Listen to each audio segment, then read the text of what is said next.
Junkin' Fool over here in Porterville 1. Pulled these mirrors off the parts truck out here. I think them are going to go in the dump truck. They might be a little overkill for a 1 ton, but man, the mirrors on there right now are not much good. So me and Debbie are out here going to start this. We did actually get it running a little bit ago. I tried to record a video yesterday, and apparently I had it on photos or something.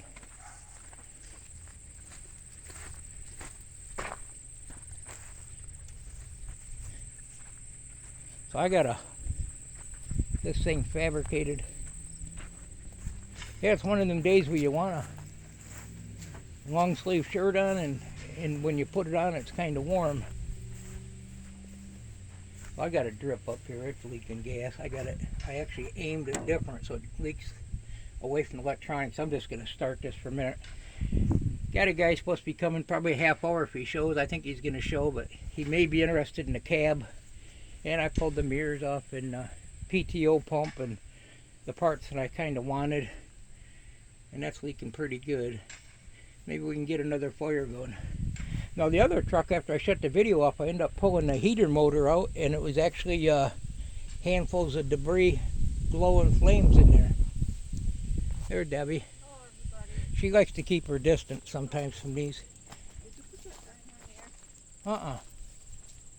Did you? Yeah. She got me. She just put my camper up for sale. No, not really. I don't want to sell it. That's the way she does. I get something I like, next thing I know, she's putting the money in her I pocket. just put up there. So I pulled these panels off. They're in there. I got the screws and everything if the guy buys the cab in the bag. They're right there. Debbie, you want to crank that thing? We'll see if it starts. Okay. Anytime?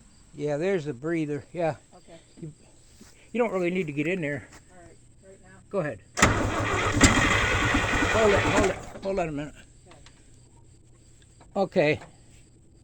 Go back. Go ahead.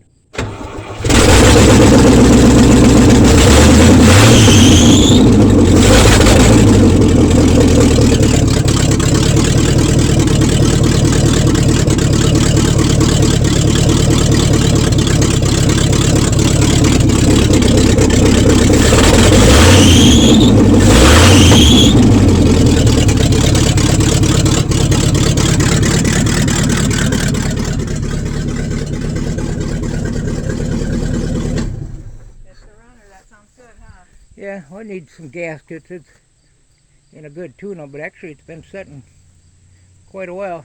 Now this has got a 345 International. I better take this off here. People will be stopping. And then we got this on there for a backup in case we're going out of town. There's our reserve gas. Yeah, I was starting it on Coleman lantern fluid fuel yesterday.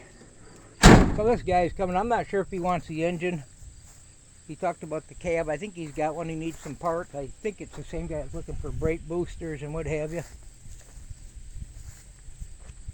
Well, yeah, I just finagled that battery. That come out of the bus that we had a couple of years ago or whatever it was. There was 3 new batteries in it when I bought it, and if I ain't mistaken, I left the guy 2 of them and took one, and I went down a little bit on price, but that's a 930 or 950 cold cranking amp battery there. Commercial. It definitely will crank this thing. So yeah, it's dripping some gas. I tightened that clamp up, and I think it'll be alright until I can start it. There ain't that much gas in here.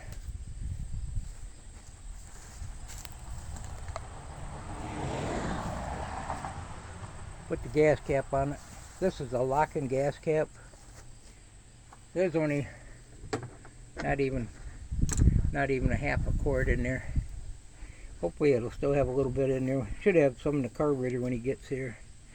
Got him in there earlier, and I was trying to crank it, starting it up, and I remembered I pulled a couple of the cables to engage the hydraulics in the dump off. I wanted them too, and I shifted it into gear. And I was cranking it, and the drive shaft was just spinning away.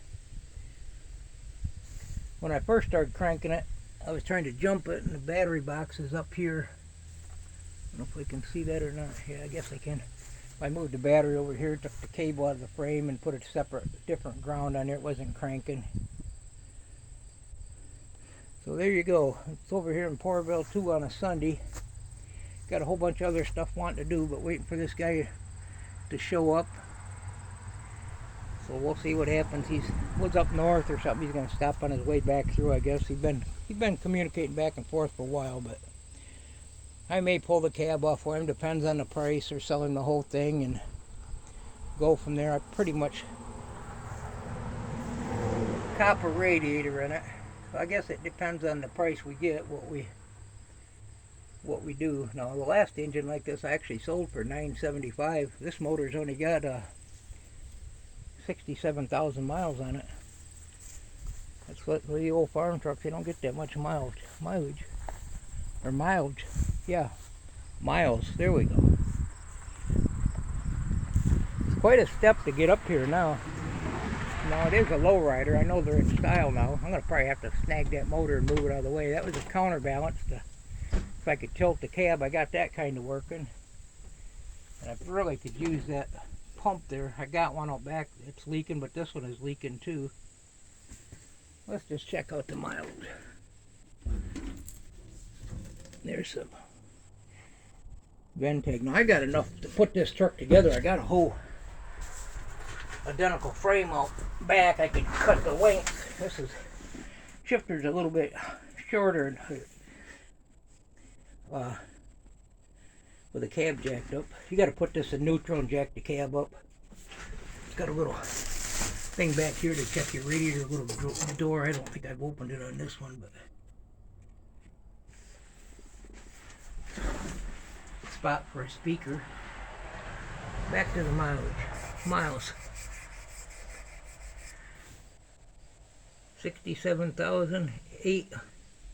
67,081 miles, or 813. I don't think they had tenths back in them days, or maybe they did. Got your temperature gauge here, pressure gauge, fuel gauge. That must be oil pressure. Let's check the oil pressure on it. I haven't done that.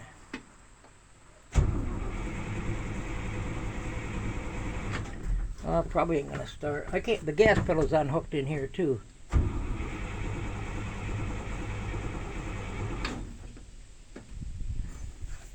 Well, we'll just assume it's got good oil pressure.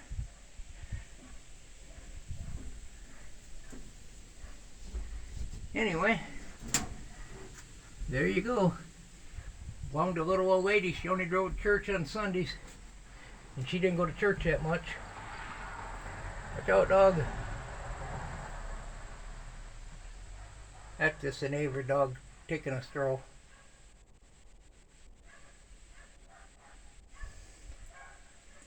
Yeah, I get out there and give it a little pump on the throttle and let it fire right up, but I'll do that when the guy gets here. I've got to make sure I turn the key off. Hope everybody's having a good day. Find a project. Or not. Hey, thanks for stopping by. Goodbye now.